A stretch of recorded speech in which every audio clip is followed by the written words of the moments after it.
récite-moi le Coran dans l'ordre. Bah, Wallah, il va me le réciter dans l'ordre.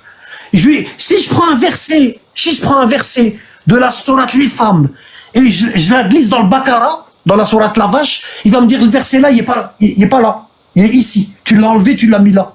Quand tu étais en train de réciter. Il va savoir. Pourquoi? Parce qu'il connaît le Coran par cœur. Et là, Zayd, il dit, c'était plus dur que de porter une montagne. Ça veut dire, parce que normalement c'est facile pour lui, il connaît par cœur. C'est comme l'imam à la mosquée quand il fait tarawih. Tu vois, il lit tout le Coran pendant le mois du Ramadan. Et ici, Zayd, il dit, c'était plus dur que de porter une montagne. Ça veut dire que je savais pas exactement quel verset y allait où. D'accord? Bon, on continue. Et il dit, comment voulez-vous faire une chose que le prophète, l'envoyé d'Allah, n'a pas fait lui-même? Ici, Zayd est en train de dire à Abu Bakr et Omar, le prophète n'a pas rassemblé le Coran. Et ici, à la mort du prophète, Omar, il dit, on a le Coran, on n'a pas besoin de la sunna. Tu vois, bon, on continue. Qu'il fût tracé sur des feuilles de palmier, il dit, je me mis à la recherche des versets du Coran. Tu sais, c'est comme les œufs de Pâques. Les parents, ils cachaient les œufs dans le jardin. Et puis toi, t'as un petit sac, et puis tu vas à la charge des œufs. Hein? Et lui, il a dit quoi? Je me suis mis à la recherche des versets du Coran. Il allait frapper chez les gens, les compagnons, et il lui disait, t'as du Coran chez toi?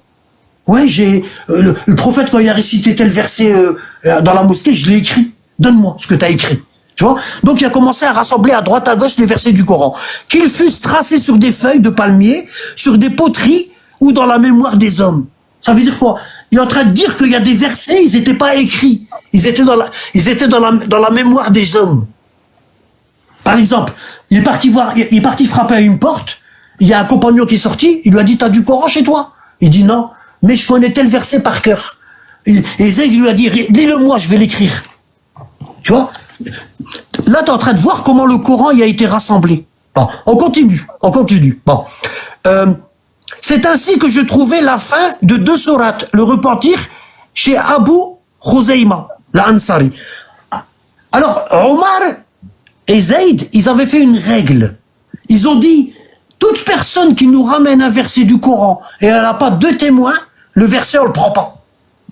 Ça veut dire quoi? Ça veut dire que si toi, tu avais un verset, tu le connaissais par cœur, et t'as pas 2 témoins qui le connaissent, le verset, ben ils le mettent pas dans le Coran. Ils le mettent pas.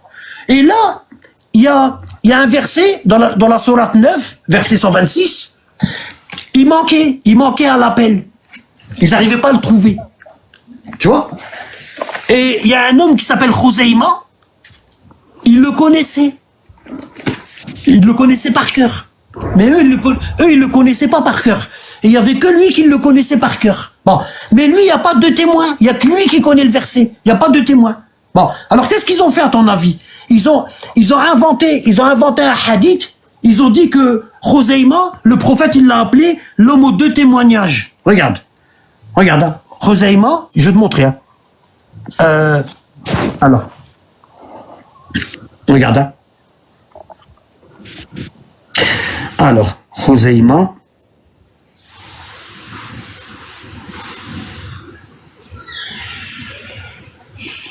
Ibn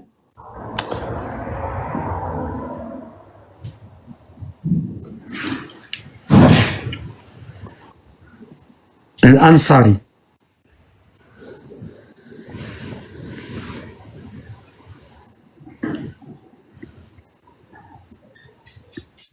Ici. Tu vois, il y a en arabe, je vais faire traduction. Regarde, Khuzayma ibn Thabit al-Ansari. C'est en arabe. Je vais faire traduire. Attends. Ici, traduire, regarde, hein. Hop, tu vois, ici t'as Khuzayma ibn Thabit al-Ansari, surnommé l'homme aux 2 témoignages, le possesseur de 2 témoignages. Ça veut dire, ils ont dit que le prophète, il a dit à lui, il a dit, toi, ton témoignage, il vaut double. Et ils ont mis, alors du fait que son témoignage, il vaut double, et il est le seul à connaître le verset, ben ils l'ont quand même mis dans le Coran, alors qu'il n'y avait pas 2 témoins. Pourquoi? Parce que son témoignage, il vaut double. Ça veut dire l'homme aux 2 témoignages. Tu vois, était l'un des compagnons du prophète, du messager de l'islam, le sceau des prophètes. Il s'appelle Abu Amara, le messager de Dieu a rendu son témoignage égal à celui de 2 hommes. T'as vu? Ouais, c'est dingue. Bon, on continue. Regarde. On tourne la page.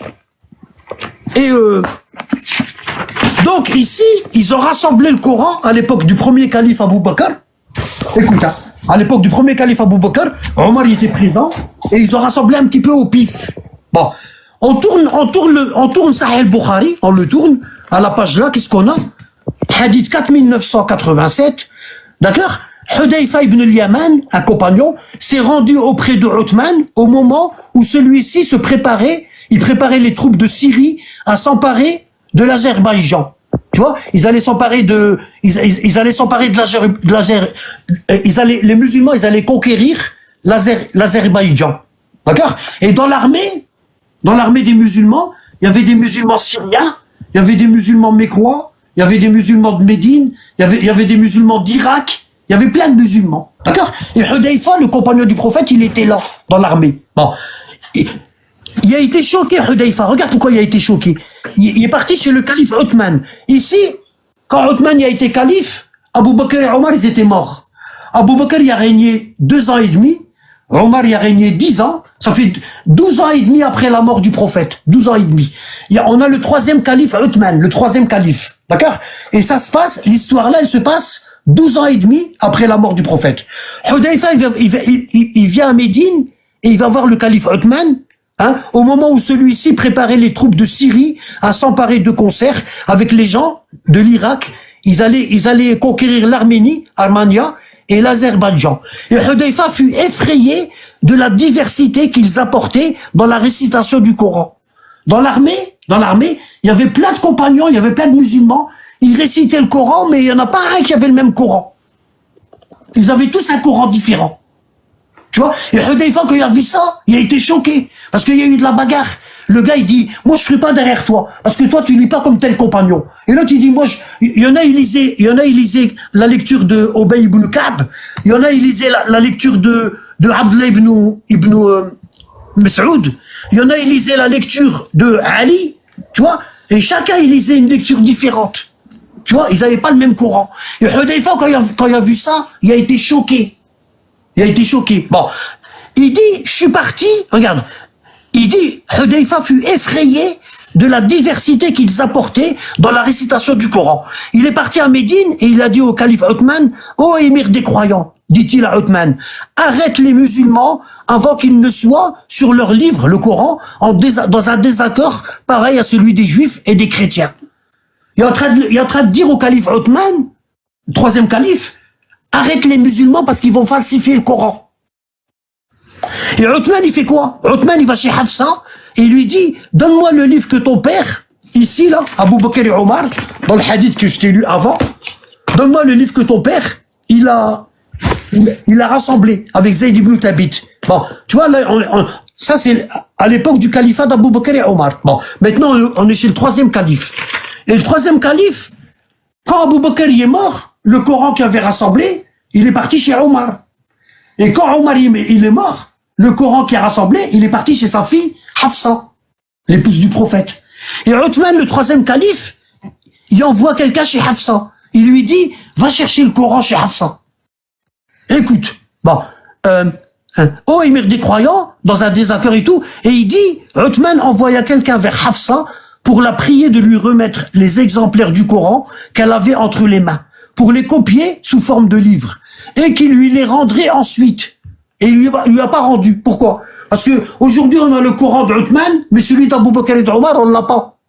On l'a pas. Pourquoi on l'a pas? Parce que Uthman, il l'a brûlé. Il l'a brûlé. Regarde.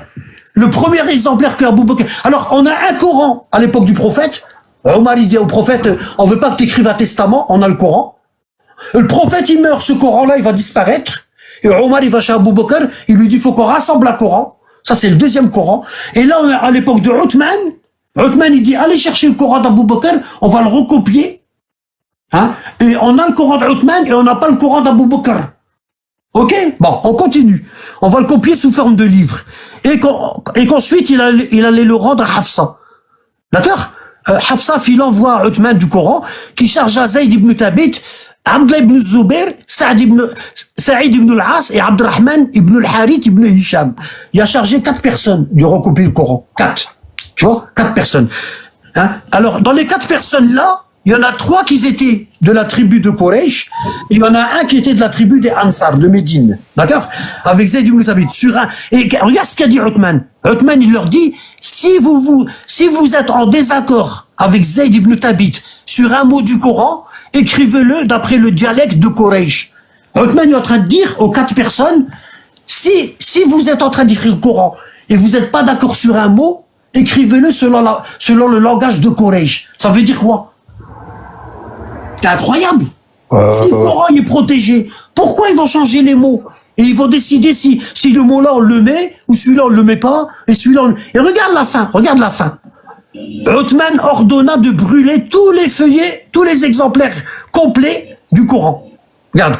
Uthman ordonna de brûler tout feuillet ou exemplaire complet, c'est-à-dire le livre complet, qui contiendrait autre chose que le Coran qu'il venait de faire rassembler.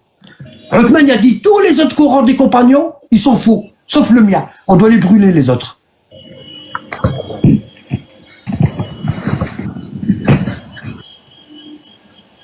Qu'est-ce que t'en penses?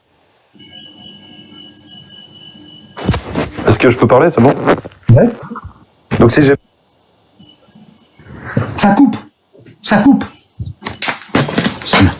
On va recevoir un appel. On va entendre qu'ils reviennent.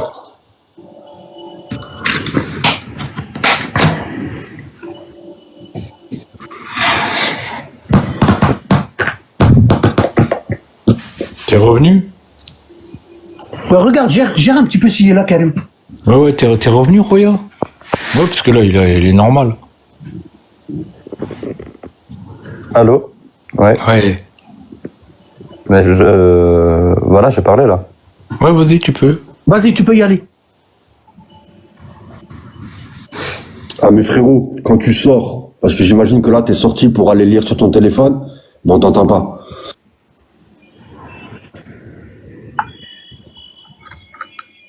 Il y a aussi des preuves contradictoires qui disent que ils avaient pas le Coran non plus, quoi. Ça va pas, les preuves contradictoires, ils sont moins forts que le Bukhari. Ouais. Regarde. Moi, j'ai pris ce qu'il y a de plus authentique. Bah écoute, merci beaucoup.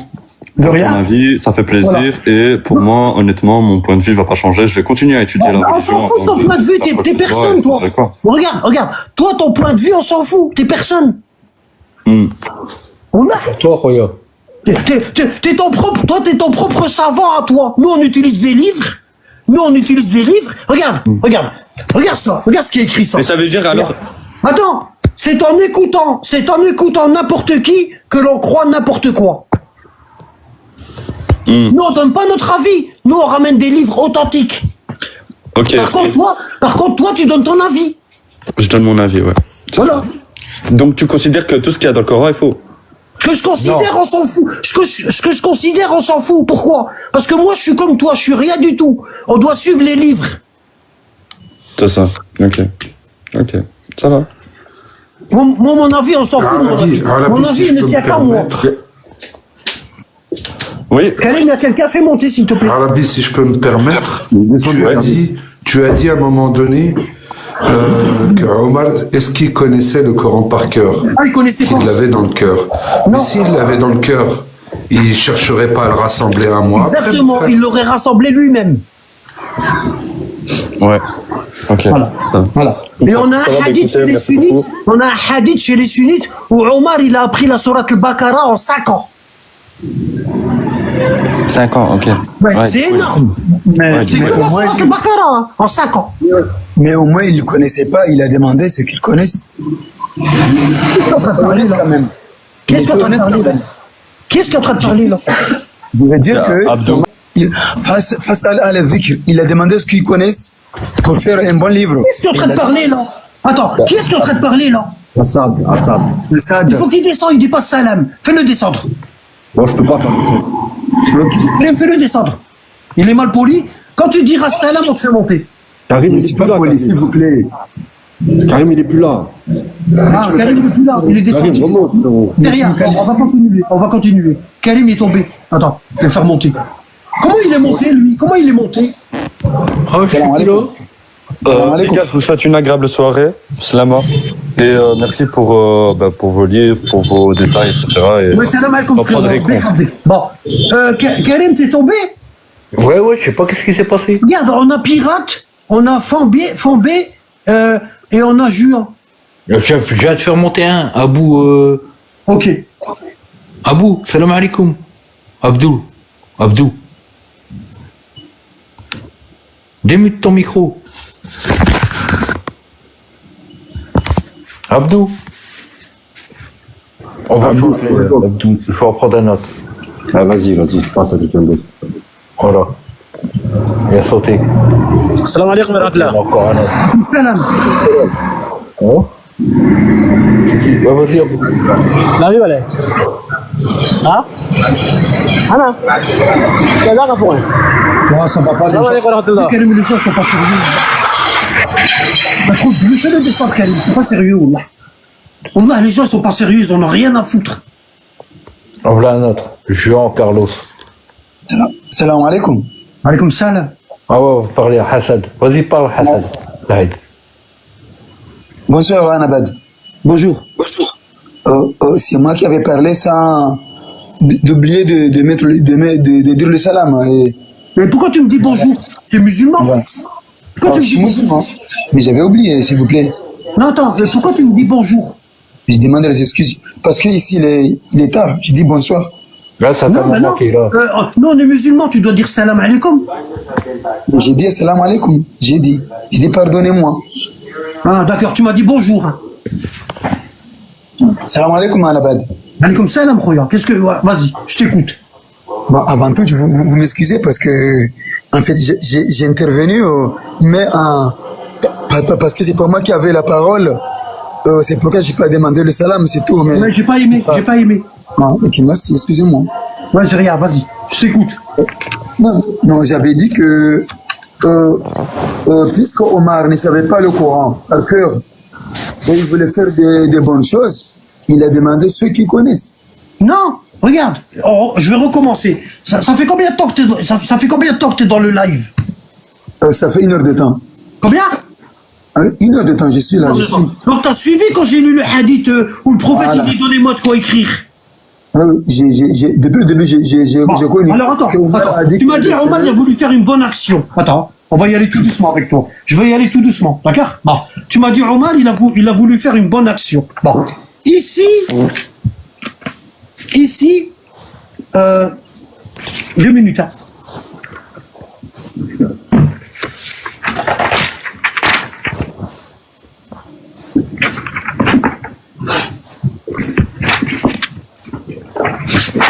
Ouais, Moi, c'est un petit peu plus long parce que je parlais avec des livres. Pas de problème. Bon, ici, on a le Bukhari. Regarde, ici, on a le Bukhari, tome 3. Et on a... Le prophète, il dit, donnez-moi de quoi écrire. Tu vois? Non, c'est pas celui-là, c'est l'autre. Attends, c'est celui-là.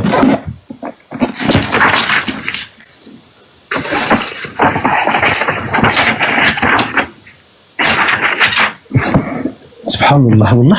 Je l'avais là. Wallah, l'azim, je l'avais là, le hadith. Attends. 5669. Ouais, attends, ouais. C'est le tome 4? Non? Ouais, si. Ah oui, je l'avais à côté, là. Comment il a disparu? Ici. Regarde, frérot. Ici, on est à la mort du prophète, 3 jours avant la mort du prophète. On est dans le Bukhari, c'est authentique. Sahih. Bon. Et on a le hadith 5669. Le prophète, il dit, donnez-moi. Il dit à Omar, lève-toi. Il dit à Omar, lève-toi. Et va me chercher de quoi écrire. Je vais vous écrire un testament. Et Omar, il dit, on a le Coran, il nous suffit. Pourquoi Omar, il va rassembler le Coran, alors qu'à la mort du prophète, il y avait déjà un Coran? Une question, je ne sais pas. Parce que ma connaissance, il paraît que le Coran n'était pas en feuille. Non, Mais ça c'est dans toi. les Non. Là, tu es en train de mentir parce que c'est écrit le livre d'Allah. Regarde, le livre. Regarde, Ok. c'est écrit le livre. Tu vois, faut pas mentir. Là, tu es en train de donner ton avis. Ce que tu viens de dire là, c'est pas de la connaissance, c'est ton avis personnel. Non, Tu vois? pas le Omar, il dit, le livre d'Allah nous suffit. Regarde, Hasbouna, regarde en arabe. Hasbouna kitabullah. Hasbouna kitabullah. Le livre d'Allah nous suffit. Ça veut dire quoi? Ça veut dire qu'à la mort du prophète, ils avaient le Coran. Ils l'avaient. D'accord? Comment on sait qu'ils l'avaient à la mort du prophète? Bon. Comment on sait qu'ils avaient le livre à la mort du prophète? Regarde. Parce que dans le Baqara, ici, la deuxième sourate du Coran, Allah, il dit, ici, regarde ce qu'il dit, Allah, il dit. C'est le livre au sujet duquel il n'y a aucun doute. Sourate al-Baqara. Dalika al-kitab la rayba fihi. Dalika al-kitab, ce livre. Ça veut dire que le Coran, à l'époque du prophète, il existait. Comment ça se fait qu'Omar, 3 jours avant que le prophète y meure, il dit on a le Coran, et à peine un mois après, il dit à Abou Bakr on n'a pas le Coran, faut qu'on le rassemble. Est-ce que tu peux m'expliquer comment c'est possible? Attends, bon, j'ai pas d'argument. Mon argument que j'avais, c'est ça. Non, ton argument, regarde, ton argument personnel, on s'en fout. Oui. Nous, on veut des preuves dans les livres. Bon, maintenant, tu m'as dit, Omar, il voulait faire une bonne action. Bon, ici, le prophète, il lui dit, lève-toi, va me chercher de quoi écrire. Et Omar, il dit non, on a le Coran, on veut pas que t'écris.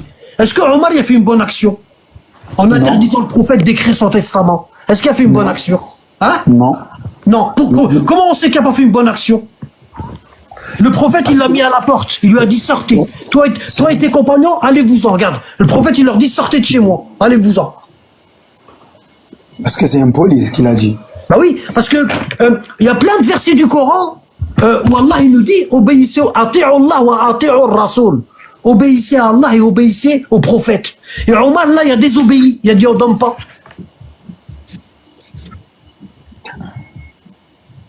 En fait, ma question, parce que j'avais des questions. Moi, je suis en train de te poser une question, là. Après, tu me poses ta question. Quand tu me réponds à ma question, moi, tu vas me poser une question et je vais te répondre. D'accord? Bon. Comment ça se fait qu'Omar, il désobéit au prophète et il lui dit, on donne pas de quoi écrire? Il dit, le prophète est en train de délirer. Omar dit, le prophète est dominé par la souffrance. Il est en train de dire n'importe quoi. Ça veut dire que le prophète, il n'y a pas toute sa raison. C'est ce qu'il a cru que quand on est malade, on souffre.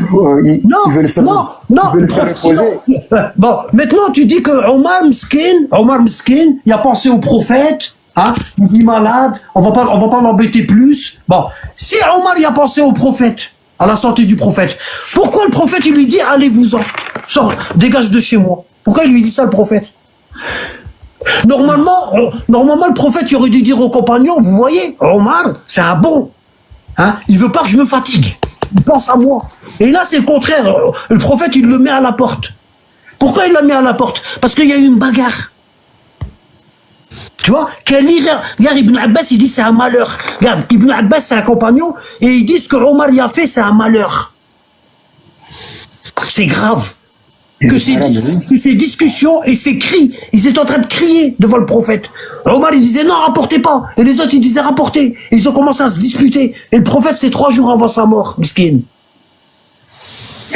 Moi, je vous répondu que ça c'est impoli. Ça, j'ai répondu à la question. D'accord. Donc, toi, tu dis que Omar y a fait, c'est impoli.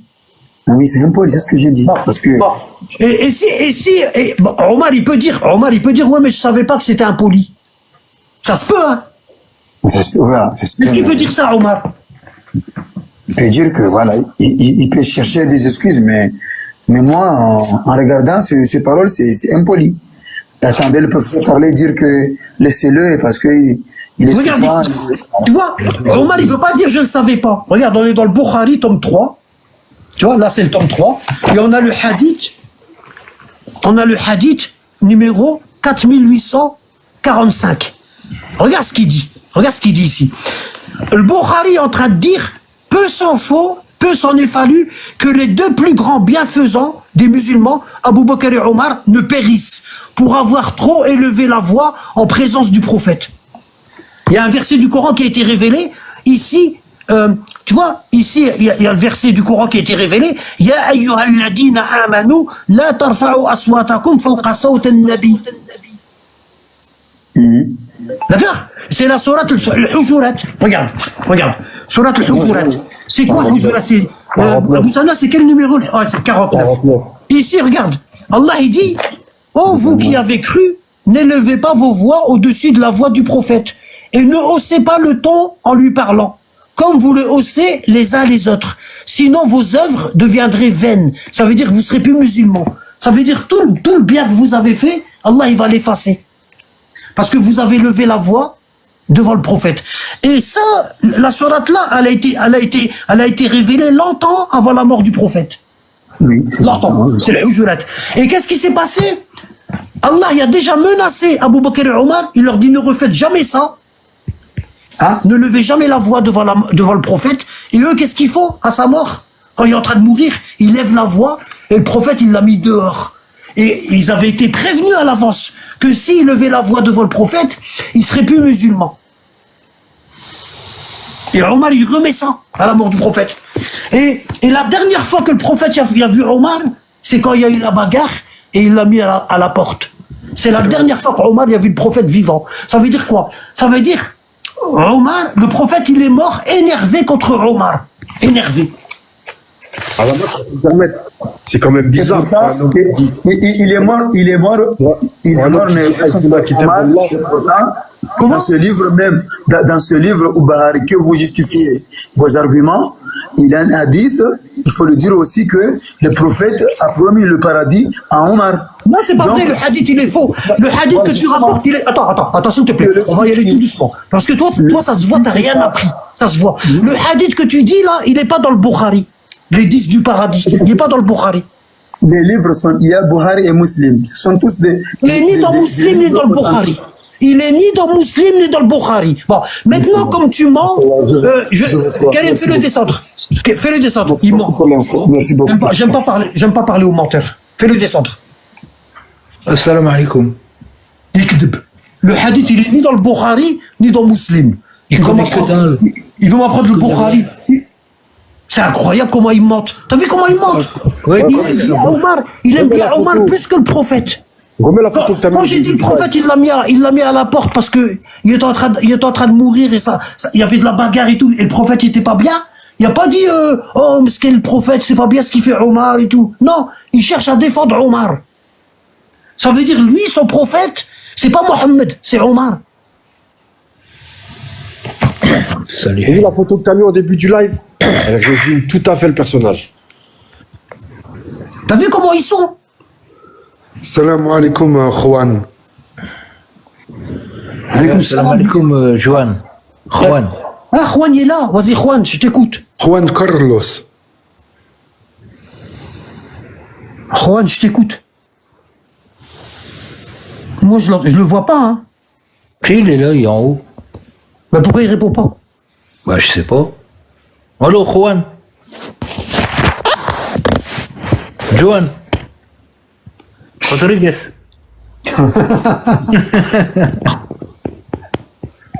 Hola. Non, Juan. bah, Juan. Hola, señor. Comment está? je te fais descendre, fais une demande. Ouais, fais-le descendre. Fais monter quelqu'un d'autre. Il y a quelqu'un qui Ça veut dire déjà, ils écoutent même pas. C'est même pas la peine de parler avec. Ils écoutent c'est même dingue. pas. T'as vu Hicham comment ils sont? C'est dingue, hein. Tu te rends compte? On fait une demande, Juan. Voilà, ça. Ouais, je sais pas ce qu'ils font. Ils font autre chose. Ouais. En écoutant Ils s'en n'importe foutent. qui, ils croient n'importe quoi. C'est Il est plus exactement là. le frère qui était là-haut. Puis il est là, je vous le réinviter. Peut-être il y avait un souci. Ouais, on sait jamais. Ou peut-être il y avait un souci, c'est vrai. Je l'ai réinvité, là.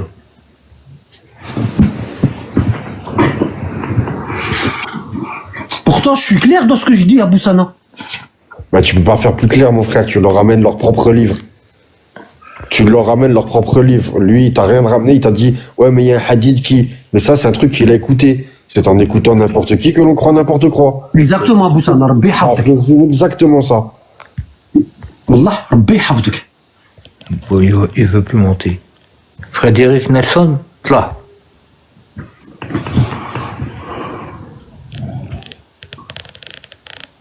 J'invite des pas connus.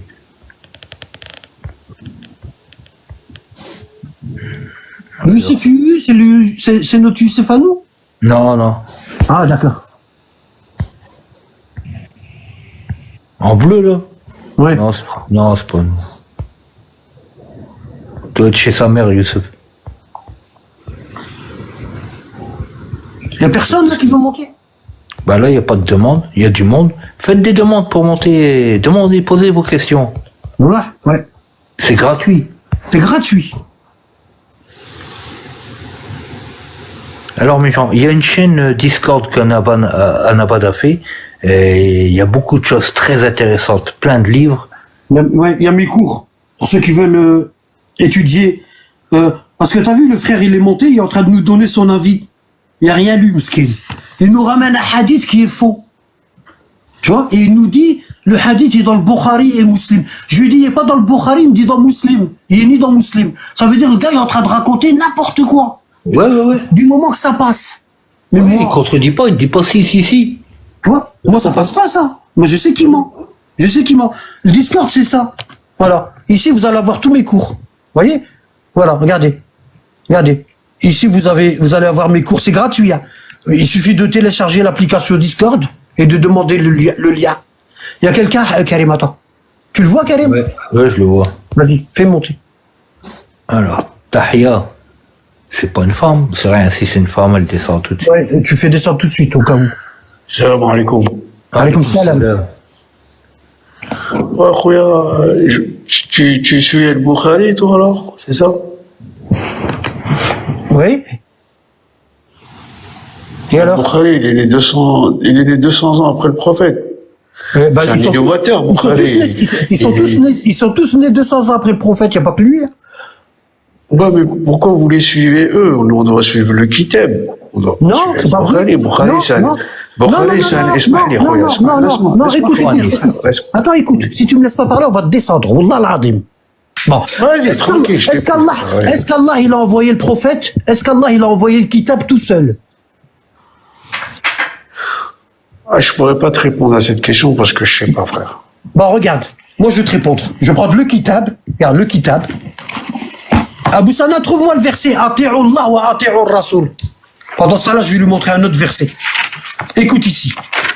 Ici, on a la sourate Al-Bayyina, la preuve. Tu vois, en plus la sourate là, elle s'appelle la preuve. 24. Alors, ici, sourate la preuve. Regarde, sourate la preuve. Regarde. Hein.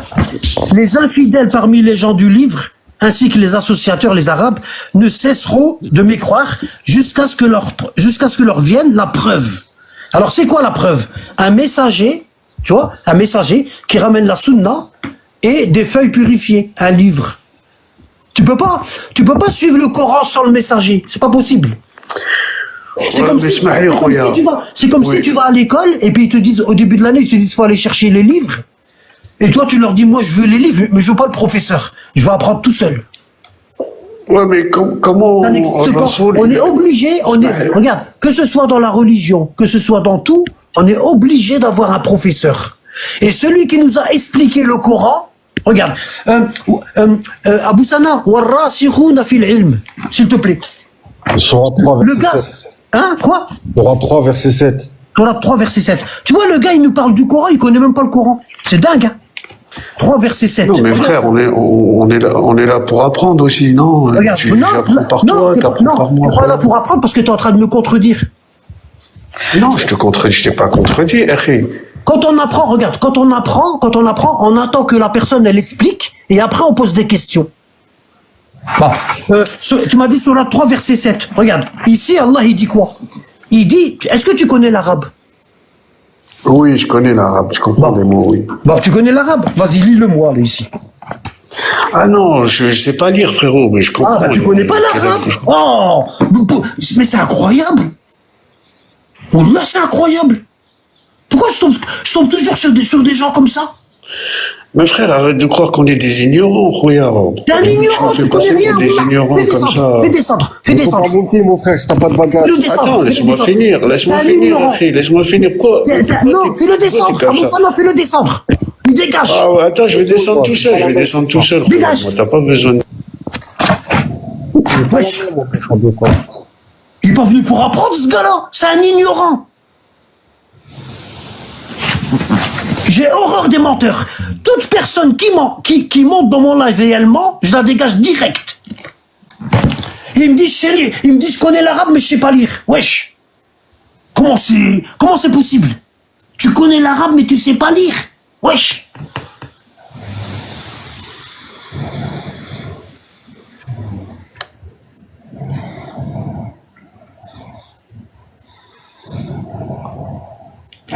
Assad, tu veux que tu vas aller faire un tour? Assad, regarde, je vais t'aider à partir. Allez, hop. Hop, allez. Hop, confirmé. Voilà. Bon, il y a quelqu'un, Karim? Ouais. Chauffe. C'est le même. C'est le même? Attention, c'est lui. Je sais pas, Karim. C'est toujours moi. Oui.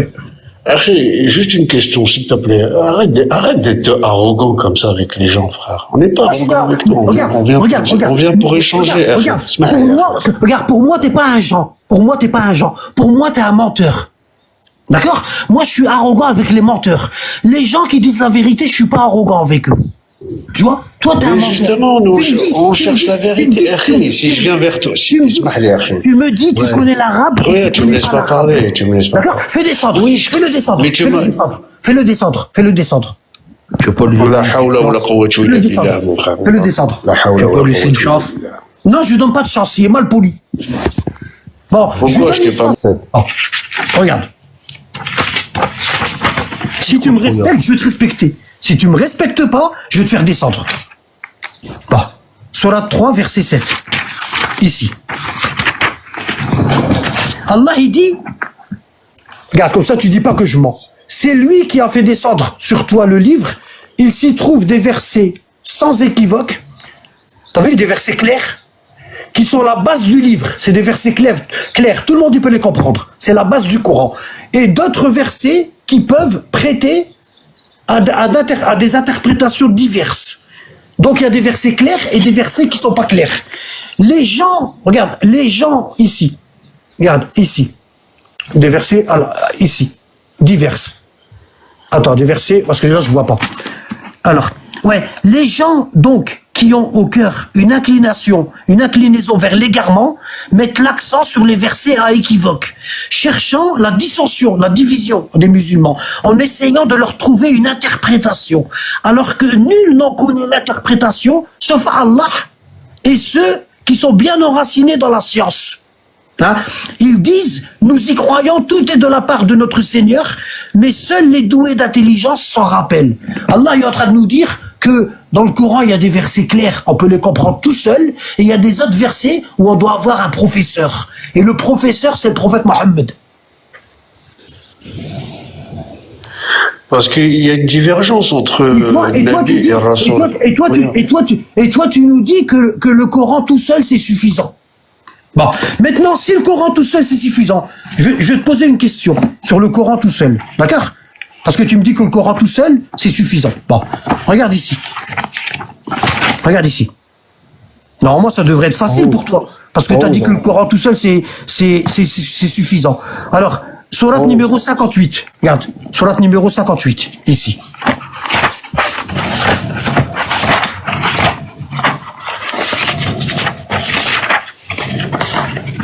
Tu vois, regarde, je vais te dire quelque chose, frérot. Tu vois, je crie sur les gens, regarde, je crie sur les gens, tu vois, mais les gens, ils viennent toujours dans mon live. Regarde, aujourd'hui, on est 131. Si les gens, ils viennent alors que je crie, ils viennent pas parce que je crie, ils viennent parce que j'utilise que des livres. D'accord? Hein? Et tu vas voir des autres lives, des gens qui sont musulmans, ils sont à 12, 13 personnes. Pourquoi ils viennent là alors que je gueule? Alors que les autres lives où ça gueule pas, ils y vont pas. Pose-toi la question. Hein? Parce que ici, on fait pas ça. On n'écoute pas. Ici, on lit. Bon. Ici, tu m'as dit le Coran tout seul, c'est bon. Bon. Ici, Allah, il dit... Excuse-moi, ça bug. Il bug ton réseau, frère. Regarde. Ici, c'est pas moi, c'est TikTok. Depuis tout à l'heure, ça fait ça. Ici, Allah, il dit... Allah a bien entendu la parole de celle qui discutait avec toi, ô Mohammed. Bon. Comment elle s'appelle cette femme-là qui discutait avec le prophète? Elle est importante. La femme, elle est importante. Pourquoi? Parce que déjà, elle est importante parce qu'Allah, il la cite dans le Coran. Et en plus, c'est grâce à elle qu'on a eu la législation sur le divorce. C'est grâce à elle qu'on a eu la législation sur le divorce. Elle est venue poser des questions au prophète et grâce à ces questions, Allah y a descendu des versets sur le divorce. Bon, maintenant, comment elle s'appelle celle-là? Celle qui a discuté avec le prophète. Comment elle s'appelle? Comment il s'appelle le frère? Moi, je le vois pas. Tahia. Hein? Tahia. Non, c'est Tahia. Tahia. Comment elle s'appelle la femme? En utilisant le Coran tout seul. Comment elle s'appelle? Tahia. Je veux pas dire de bêtises, c'est pas Aïcha. Non. T'as vu? Tu sais pas. Moi, grâce au hadith, je sais. C'est Moi, je sais pas, frère. Wallah, je te dis la vérité. Je suis honnête avec toi, frère. Je sais. Elle s'appelle Khawla bint Ta'laba. Regarde, je vais te montrer que je te dis la vérité. Regarde, je vais la taper en arabe dans ma tablette et je vais te montrer. Elle s'appelle Khawla bint Ta'laba. Comment je le sais? Grâce au hadith. Si j'avais utilisé le Coran tout seul, je l'aurais jamais su. Regarde. Alors, Khawla.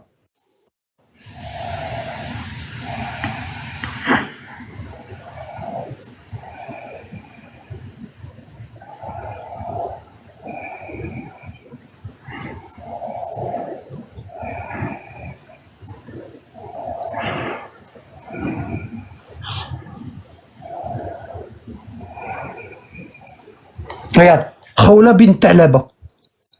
Tu vois, regarde. Je vais te lire, regarde, c'est en anglais. Je vais te le traduire. Et regarde, hein. Tu vois, mais moi, je connais même les noms des personnes. Et pourtant, ils sont pas cités dans le Coran. Regarde. Khawla bint Ta'laba était une femme d'Arabie et l'une des disciples compagnons sahaba du prophète islamique. Mohammed, elle est mentionnée dans le Coran en référence à Zihar, le 58e chapitre du Coran. Regarde. Chapitre 58. Tu vois, regarde. Signifiant la femme implorante. Pourquoi? Parce que ici, elle a imploré Allah. En fait, elle, son mari, il était vieux, son mari. Il était vieux. Et à chaque fois, il l'a frappé. Et un jour, il est venu pour la frapper et elle l'a poussé. Et quand elle l'a poussé, il est tombé et il lui dit, tu es illicite pour moi comme le dos de ma mère. Ça veut dire quoi? Il lui a dit, ça veut dire ça. Il lui a dit, si j'ai encore des rapports sexuels avec toi, ah ben ce sera comme si j'ai couché avec ma mère. Ça veut dire que je te touche plus. Avant, les Arabes, ils disaient ça. Tu vois? Bon. Elle a fait sa prière et il est venu pour la prendre par l'épaule. Il a dû regretter et il est venu la prendre par l'épaule. Et avant qu'il la touche, elle lui a dit, touche-moi pas. Je vais aller voir le prophète si on est divorcé ou si on n'est pas divorcé. Tu vois? Bon.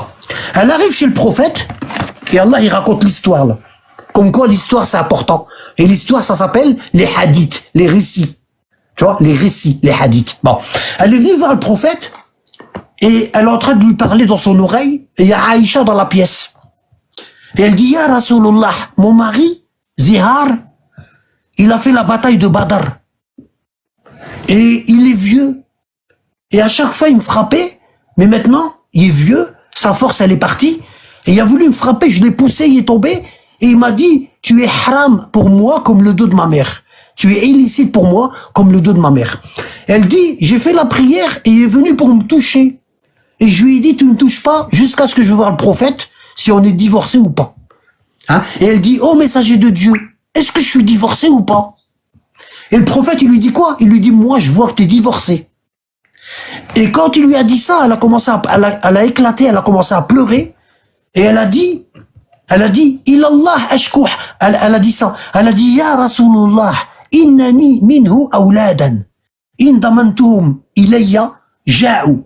Wa in damantuhum ilayhi da'u. Ça veut dire quoi? Elle dit, oh messager de Dieu, j'ai des enfants, je peux pas divorcer. Il faut que je reste avec lui, je peux pas divorcer. Et toi, tu es en train de me dire que je suis divorcé.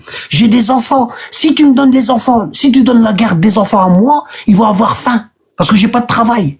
Et si tu les donnes à lui, il va être égaré. Parce que lui, il leur enseigne pas l'islam. Il y a que moi qui enseigne l'islam. Hein? Et quand le prophète, il lui a dit, t'es divorcé, elle a levé les mains au ciel et elle a dit Ilallah ashku hajati ya Rasulullah. Ilallah ashku hajati ya Rasul. Elle a dit si toi, le meilleur des hommes, tu me dis que t'es divorcé, je vais aller voir Allah. Je vais me plaindre à Allah. Et là, quand elle a dit ça, l'ange Gabriel est descendu sur le champ avec ces versets-là. Regarde. Allah a bien entendu la parole de celle qui discutait avec toi à propos de son époux et se plaignait à Allah. Et Allah entendait votre conversation, car Allah est audient et clairvoyant. Allah y entendait tout, tu vois. Ceux d'entre vous qui répudient leurs femmes en déclarant qu'elles sont pour eux comme le dos de leur mère, alors qu'elles ne sont nullement leur mère, car ils n'ont pour mère que celles qui les ont enfantées. D'accord? Ils prononcent certes une parole blâmable et mensongère. Allah il dit aux Arabes, aux compagnons, arrêtez de dire ça. À vos femmes, t'es comme le dos de ma mère. Arrêtez de dire ça. Tu vois? Allah, cependant, est indulgent et pardonneur. Et Allah, il donne la législation pour le divorce. Il dit, ceux qui comparent leurs femmes au dos de leur mère, puis reviennent sur ce qu'ils ont dit, parce que son mari a voulu la toucher, il est revenu, doivent affranchir un esclave. Et elle dit, on est pauvre, messager d'Allah. On n'a pas d'esclave. Comment on peut faire? Et quand elle a dit ça, Jibril il a ramené le reste. Il a dit avant d'avoir aucun contact conjugal avec leur femme. C'est ce dont on vous exhorte. Et Allah est parfaitement connaisseur de ce que vous faites. Elle dit on n'a pas d'esclave. Comment on fait? Ça fait il peut pas me toucher. Parce que s'il veut me toucher, il faut qu'il affranchisse un esclave. Hein? Et donc Allah il a répondu. Il dit mais celui qui trouve pas les moyens, il doit jeûner alors 2 mois. Elle a dit mon mari, il peut pas jeûner, il est trop vieux. S'il jeûne 2 mois, il va mourir. Tu vois? Consécutif, avant d'avoir aucun contact conjugal avec sa femme. Mais s'il ne peut le faire non plus, alors qu'il nourrisse 60 pauvres. Et là, elle dit, t'as vu, Allah, il arrête pas de diviser, tu vois, il arrête pas de diminuer. Au début, c'est un esclave. À l'époque, les esclaves, ils coûtaient cher. Après, c'est 2 mois de jeûne. Et après, Allah, il a diminué 60 pauvres. Tu vois? Bon. Tu vois, là, je t'ai expliqué le Coran avec la Sunna. Parce que quand tu lis le Coran tout seul, t'as que la moitié de l'histoire. Salam alaikum. Smahli frérot, j'ai juste une question sur cette histoire. Si jamais elle était pauvre, comment elle fait pour nourrir 60 pauvres? Comment? Si la femme que tu cites là, ouais. elle était pauvre. Quand elle a dit ça, regarde, quand elle a dit ça, regarde, quand elle a dit on n'a pas de quoi nourrir 60 pauvres, regarde ce qu'il a dit Allah. Regarde ce qu'il dit. Cela pour que vous croyiez en Allah et en son messager. Voilà les limites imposées par Allah. Si t'as pas 60 pauvres, tu te démerdes. Fallait pas dire ça. C'est ça la limite. Stop. Donc en gros, elle n'a pas pu se faire pardonner vu qu'elle était pauvre. Non, elle a rien fait, elle. C'est son mari qui doit nourrir 60 pauvres, c'est pas elle. C'est son mari qui lui a dit, c'est son mari qui lui a dit, t'es illicite pour moi comme le dos de ma mère. C'est son mari, ouais, il a pas suivi ce que t'as dit, il a pas suivi. Mais c'est son mari, le prophète lui a dit t'es divorcé. Elle est pauvre, elle peut pas. Allez frérot. Non, t'as pas compris. Laisse tomber, vas-y, laisse tomber frérot. Non, garde frérot, salam alaikum, frérot, salam alaikum. J'aime pas perdre mon temps, là c'est, tu vois, fais descendre Karim s'il te plaît. Fais monter quelqu'un d'autre. Vas-y. Moi, les gens qui comprennent rien, c'est pas la peine. Wallah. Il y a quelqu'un, Karim? Je peux pas expliquer pendant des heures, on n'a pas que ça à faire. Hein. Wallah. Abou Sana, c'est mon repère. Bon. Hicham, Abou Sana. Est-ce que, Abou Sana, est-ce que l'explication que j'ai donnée, elle était claire? Non, très clair, très clair. Bon. Donc c'est bon. Donc, soit le gars, il fait très clair. Ouais, soit le gars, il fait exprès, soit il est pas intelligent. Un des deux. Non, mais je crois que t'as pas descendu le bon. Ah, on n'a pas descendu le bon? Moi, j'ai rien descendu, hein. Mon frère, si je peux me permettre, Barakalofik. Qui est-ce qui est mon frère? Attends, parce que moi, attends, s'il te plaît. Parce que moi, dans mon écran, je vois rien. J'ai pas les. Bon. Salam alaikum, frère. Karim, dis-moi un petit peu, à qui je suis en train de parler, là, Karim? Free Palestine. Ah, vas-y, Free Palestine, je t'écoute. Oui, moi, j'écoute ton histoire. Franchement, ton explication, elle est limpide, elle est claire, qu'Allah te récompense. Même si je connaissais déjà cette histoire, tu l'as donné avec des détails, masha'Allah. Bon. Vraiment, qu'Allah te mette la baraka. Maintenant, continue ce que tu fais, mon frère. Et le frère qui est monté tout à l'heure, sûrement c'est quelqu'un qui suit les coranistes là, les Corans seuls là. Ouais. Et Ouais. eux, ils acceptent pas la sunna. Bon, Ils acceptent pas la c'est sunna. pour ça, frérot, je voulais te poser une question. Est-ce que, t'as vu ce que j'ai expliqué, c'est là. Je contredis. Attends, ce que j'ai expliqué. Allah, je veux juste poser une question parce que je me pose une question. Peut-être c'était un West ou Allahu Alam, mais viens pas dire que je suis coraniste ou ceci, cela. Mais c'est pas toi qu'on L'histoire, parle. il a très bien expliqué. Déjà, c'est pas toi qui devais descendre, c'est pas lui. Il a très bien C'est le coraniste expliqué. qui devait descendre. Non, l'histoire, il a très bien expliqué. J'ai pas dit qu'il avait mal expliqué. Je me suis juste Ça y est, posé une maintenant, s'il te question. plaît, laisse-le terminer. Il parle avec le frère. Vas-y, reprends Anabad. Ouais. C'est qui le frère que je parle avec lui maintenant, là, il y a maintenant? Frère Palestine. Parle avec Frère Palestine. Frère Palestine. Regarde. T'as entendu l'explication et t'as vu qu'elle s'emboîtait avec les paroles du Coran. Bon. La question que je voulais te poser, c'est, est-ce que le frère qui était monté, il pouvait expliquer ces versets-là sans la sunna? Non, je ne pense pas. Sincèrement, moi, je vais être clair avec vous.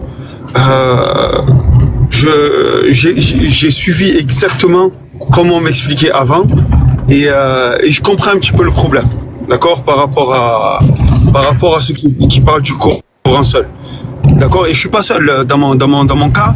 On est beaucoup dans notre secteur à avoir été voilà, qu'on était dans la minhaj, on était salafi, on était à fond.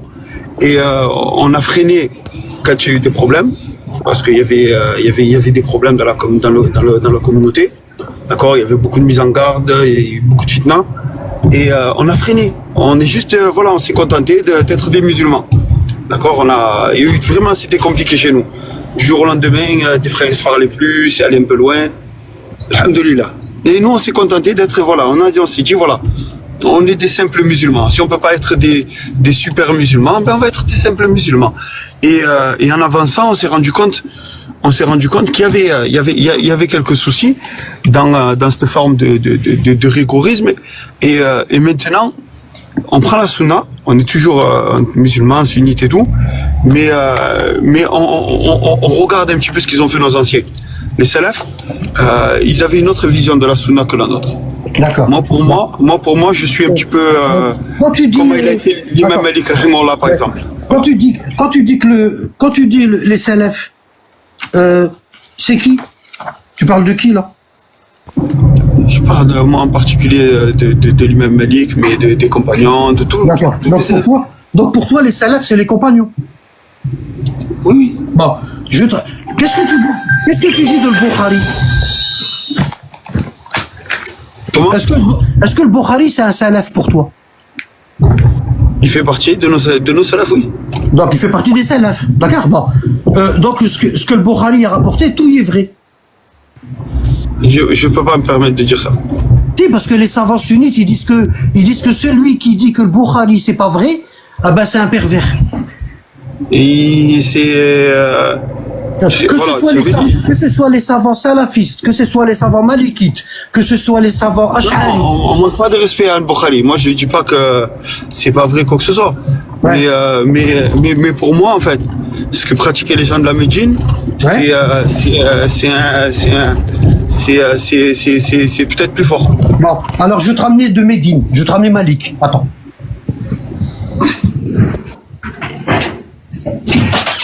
Parce qu'il faut que tu saches quelque chose, c'est les savants sunnites. Le Bukhari passe avant l'imam Malik, tu le sais ça, au moins. Il y a des avis, c'est je pense un avantage. C'est qu'on a des divergences. Attends, est-ce que tu sais que chez les grands savants sunnites, le Bukhari, il passe avant l'imam Malik? Tu le savais ça ou pas? Le Bukhari muslim, il passe avant l'imam Malik. Moi, je sais que à l'époque de l'imam Malik rahimahullah, je crois que l'imam Malik il connaissait les isnad, parce qu'il paraît il en connaissait 1 million de hadiths, et il a quand même fait passer. Non, c'est pas vrai. L'imam Malik il connaissait pas 1 million, c'est pas vrai. Bon. Regarde, maintenant, regarde, moi je peux te coincer tout de suite. Je te dis, ramène-moi les 1 million de hadiths, ils sont dans quel livre? En attendant, l'imam Malik rahimahullah, il connaît le da'if du sahih.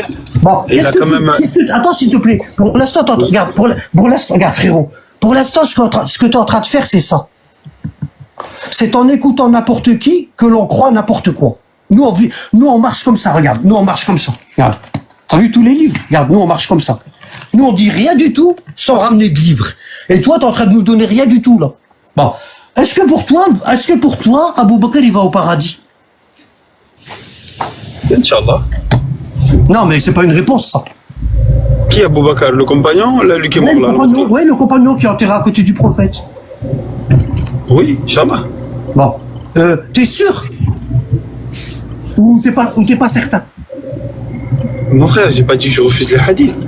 Parce qu'il y a un hadith chez les sunnites qui dit que si on met la foi d'Abou Bakr dans un plateau de la balance et on met la foi de tous les croyants de la Ummah, la foi d'Abou Bakr elle est plus lourde. Mais qui a dit que tu remettais ça en question? Bon, non, je te demande, toi t'es sunnite, t'es pas coraniste. Ben oui. Bon, chez les sunnites, chez tous les savants sunnites, ils disent qu'Abou Bakr c'est le meilleur des compagnons. Et c'est le premier à rentrer au paradis après les prophètes. Donc si t'es sunnite, toi tu dois croire ça parce que t'es sunnite. Oui, je crois ça. Tu m'as dit que Malik, il est né à Médine, et c'est vrai, il est né de la 3e génération. Il faisait partie de Tabi'in, ce que toi t'as appelé Salaf. Salaf, ça veut dire ancien. Et c'est vrai que l'imam Malik, il est venu 90 ans après la mort du prophète, et le Bukhari, il est venu 175 ans après la mort du prophète. Ça veut dire entre Malik et le Bukhari, il y a 100 ans. Ça veut dire Malik, il était parmi les premiers après les compagnons. D'accord? Bon. Et tu m'as dit, toi, tu suis le Muwatta de l'imam Malik. Tu vois, regarde. C'est écrit, hein. Malik ibn Anas. Tu connais le Muwatta? Oui. Bon. Ici, j'ai pris le tome 1. Il y a 2 tomes. Ici, j'ai pris le tome 1. Bon. Regarde ce qu'on lit là. Regarde. On rapporte de Abu Nadar, l'esclave de Omar ibn Ubaydillah, que l'envoyé de Dieu, sallallahu alayhi wa sallam, a dit aux martyrs de Uhud, ceux qui sont enterrés à Uhud. Il y en a 70. Ils sont tombés à la bataille d'Uhud et ils sont enterrés à côté de la montagne de Uhud. Le prophète, il est parti les visiter pour les saluer. D'accord? Et le prophète, il dit, ceux qui sont enterrés là, je me tiens garant pour eux. Ça veut dire, je suis témoin que les 70 qui sont enterrés là, ils vont aller au paradis. Pourquoi? Parce que c'est moi qui les a lavés et c'est moi qui a prié sur eux. C'est moi qui a prié sur eux. Pourquoi? Parce que le prophète, il avait pas les croyants, il l'avait pas. Mais il disait, quand un croyant il meurt, hein, appelez-moi. C'est moi qui dois diriger la prière sur lui. Et ceux-là, ils sont morts martyrs dans le djihad. Tu vois? Et le prophète, il dit, je suis témoin pour eux qui vont aller au paradis. Et Abou Bakr, il était avec le prophète. Abou Bakr, il était avec le prophèt. Tu vois? Et il dit, quand il a entendu le prophète dire, je suis témoin contre les 70 qui sont enterrés là, Abou Bakr, il a dit, ne sommes-nous pas leurs frères? Nous avons combattu comme ils ont combattu. On a prié comme ils ont prié. On a jeûné comme ils ont jeûné. Pourquoi nous, t'es pas témoin pour nous? T'es témoin que pour ceux-là qui sont enterrés là. Et regarde le prophète ce qu'il dit. Et l'envoyé d'Allah, sur lui la grâce et la paix, a répondu à Abou Bakr, certainement, mais j'ignore ce qui vous arrivera après mon départ. Abou Bakr se mit à pleurer. Et il dit, serons-nous vivants après toi? Abou Bakr il est en train de dire, le prophète il a dit à Abou Bakr, je sais pas ce que vous allez faire après ma mort. Parce que je serai mort. Donc je peux pas témoigner pour toi. Parce que tu es encore vivant et quand je vais mourir, tu seras encore là. Ça se trouve. Et je pourrais pas être témoin pour toi. Ceux-là, oui, je suis témoin. Parce que j'ai vu tout ce qu'ils ont fait. Ils sont morts de mon vivant. Mais toi, Abou Bakr, tu vas mourir après moi. Donc je suis pas témoin pour toi. Et ce hadith-là, il est dans le Muwatta de Malik. Et c'est grave. Pourquoi? Parce que le prophète, il témoigne pas pour le bon comportement d'Abou Bakr.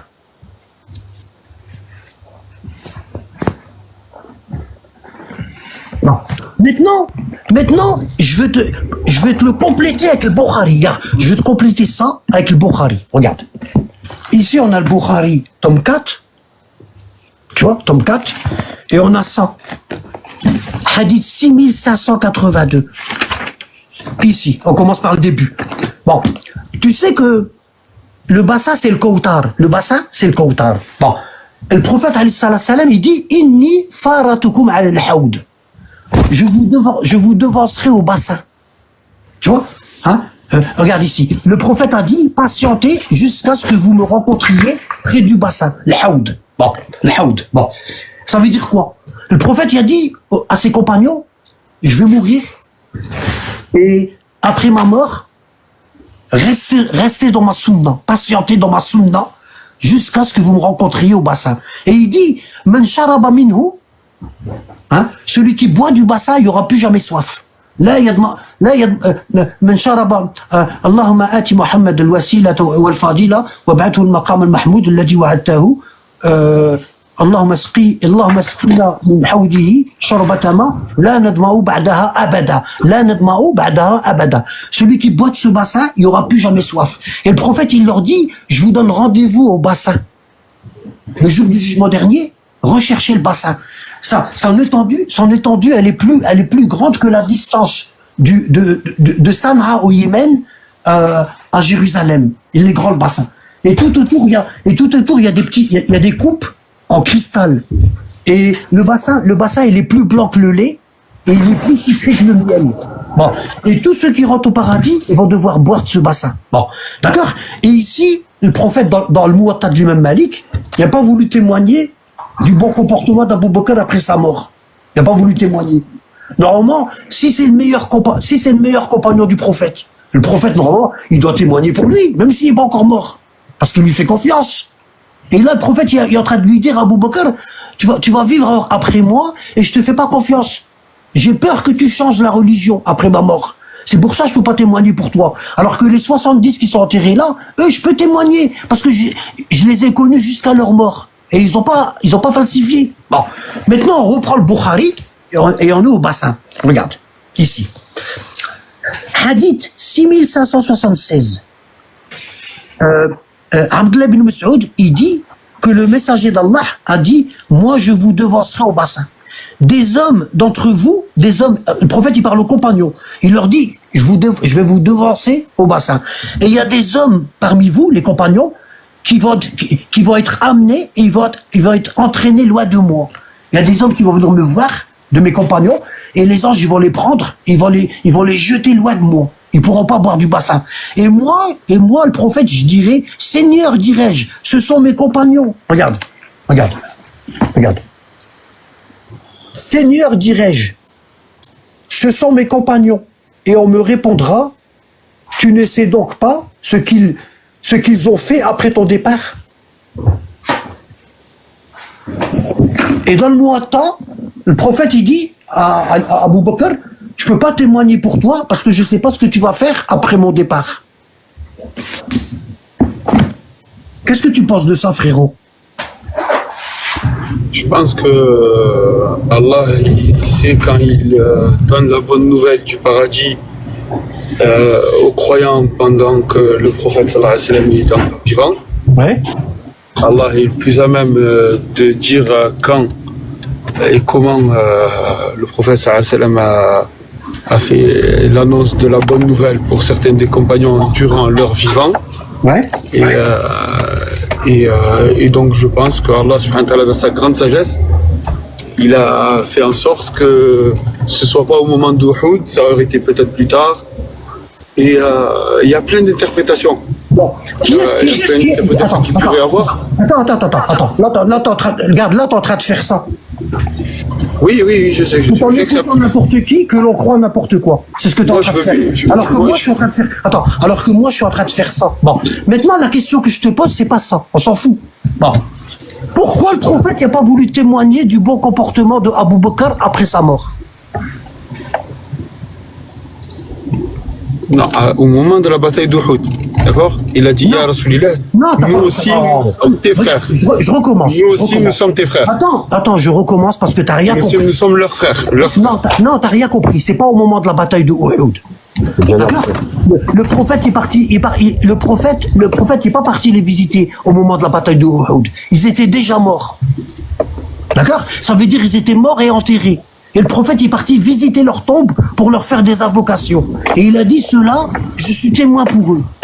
Et Abou Bakr il dit non, si t'es témoin pour nous. Et le prophète il dit quoi? Il dit Abou Bakr non, toi je peux pas. Parce que je sais pas ce que tu vas faire après ma mort. Tu vois? Et ici dans le Bukhari, le prophète il dit, on va ramener des compagnons à moi, on va les ramener devant moi au bassin, et quand ils seront proches de moi, on va les écarter et ils boiront pas. Et je dirai ce sont mes compagnons. Et les anges ils vont répondre, oui, ce sont tes compagnons, mais tu sais pas ce qu'ils ont fait après ton départ. Regarde, je vais te ramener encore un autre hadith. Regarde.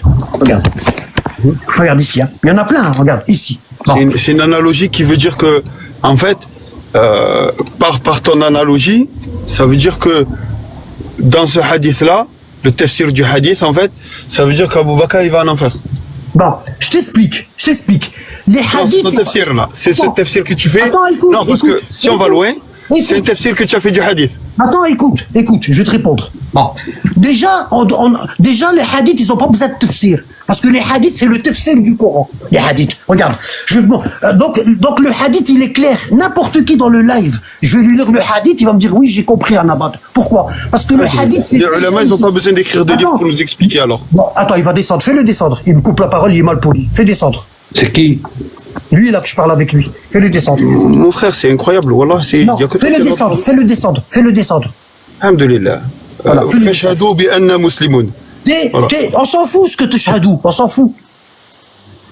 Bon. Il dit, tu vois, il veut défendre Abou Bakr de force. Et c'est grave parce que ces vidéos-là. Qui est-ce qui a eu? C'est grave parce que toutes ces vidéos-là, je vais les mettre dans YouTube. Et les gens, quand ils vont écouter ces vidéos-là, ils vont s'abonner à mon YouTube. Et ils vont envoyer les vidéos à leurs amis, à leurs frères, à leurs voisins, à leurs copains. Wallah, c'est comme ça que ça se passe. Coupe ton micro. Tu vois, c'est comme ça que ça se passe. Ils essayent de défendre l'indéfendable. Hein? Et comment ils essaient de défendre? Pas avec les livres. Hein? Ils essaient pas de défendre avec les livres. Hein? Ils essaient de défendre comme ça. C'est en écoutant n'importe qui que l'on croit n'importe quoi. Voilà. Moi, je lui ramène des livres et lui me ramène du n'importe quoi. C'est malheureux, hein? Ils aiment les compagnons comme on aime Allah. C'est incroyable. Wallah, ça se trouve, ils aiment les compagnons plus qu'Allah. Hein? Regarde. Anabad. Ouais. Smahli khoya. Tu sais, il y a des gens, ils sont pas dans la recherche. Ils disent, on veut tous apprendre, on cherche à apprendre. C'est pas vrai. Celui qui est vraiment dans la recherche, regarde, il écoute. Regarde, frérot, je vais te montrer un truc. Je te dis, ils aiment les compagnons plus qu'Allah. Regarde, on va prendre Surat al-Baqarah, verset 165. Regarde bien. Surat al-Baqarah, verset 165. Regarde. Ici. Regarde bien. Allah, il parle de ces gens-là. T'as vu celui que j'étais en train de parler avec lui maintenant? Allah, il parle de lui dans le verset. Regarde. 165.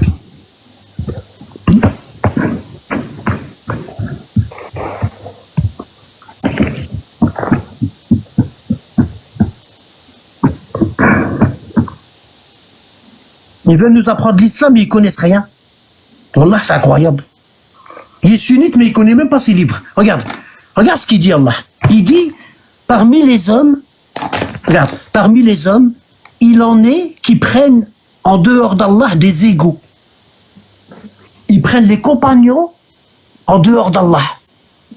Ça veut dire ils les mettent égalité avec Allah, des égaux. Tu vois, regarde. Parmi les hommes, il en est qui prennent en dehors d'Allah des égaux à lui, en les aimant comme on aime Allah. Il aime Abou Bakr comme on aime Allah, comme nous on aime Allah. Tu vois, regarde. Or, les croyants sont les plus ardents en l'amour d'Allah. C'est nous les croyants. Pourquoi? Parce que nous, on prend pas des hommes et puis on les met des égaux avec Allah. Tu vois? Bon. Or, les croyants sont les plus ardents en l'amour d'Allah. Quand les injustes verront le châtiment, quand ceux qui ont pris des égaux à Allah, par exemple Abou Bakr, Omar, les savants, coupe ton micro, coupe ton micro s'il te plaît.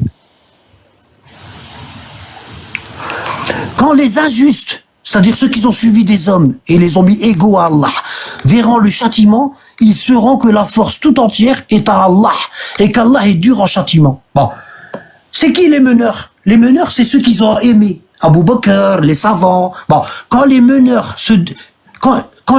désavoueront les suiveurs, le jour du jugement dernier, lui, quand il va voir Abou Bakr, il va en enfer. Tu vois? Abou Bakr, quand il va voir qu'il va en enfer, il va lui dire, moi, je t'ai pas dit de me suivre. Fais-le descendre, le gars, là, qui est monté. Non, désolé. Ouais, les femmes, ils montent pas dans mes lives. Ma femme, elle veut pas.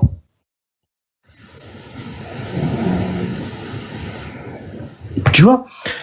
Et lui, là, qui était monté tout à l'heure, quand il va voir qu'Abou Bakr, il va aller dans le feu, Abou Bakr, il va dire, c'est pas moi qui lui a dit de m'aimer. Moi, je le connais pas. Il est né 1400 ans après moi, et il m'a aimé. Moi, je lui ai rien dit de m'aimer. Et lui, il va voir ça. D'accord? Lui, c'est un suiveur. Hein? Il dit, quand les meneurs se désavoueront des suiveurs, à la vue du châtiment, les liens entre eux seront brisés. Tu vois, là, on lui ramène des hadiths. Hein? Dans les hadiths, il y a quoi? Il y a que le prophète, il veut pas témoigner pour Abou Bakr. Il lui dit, je sais pas ce que tu vas faire. Tu vas faire des trucs sales après ma mort. Tu vois? Il veut pas témoigner pour lui. Et lui, il cherche à tout prix à défendre Abou Bakr. Bon. Comme il y a rien dans les livres pour défendre Abou Bakr, ben lui, il va utiliser cette méthode-là. Il va utiliser cette méthode. C'est en écoutant n'importe qui, et n'importe qui, c'est qui? C'est lui. C'est lui. Sinon, on l'écoute, ah ben, on va croire n'importe quoi. Pourquoi? Parce que ce qui va nous ramener, c'est son avis personnel. Ça...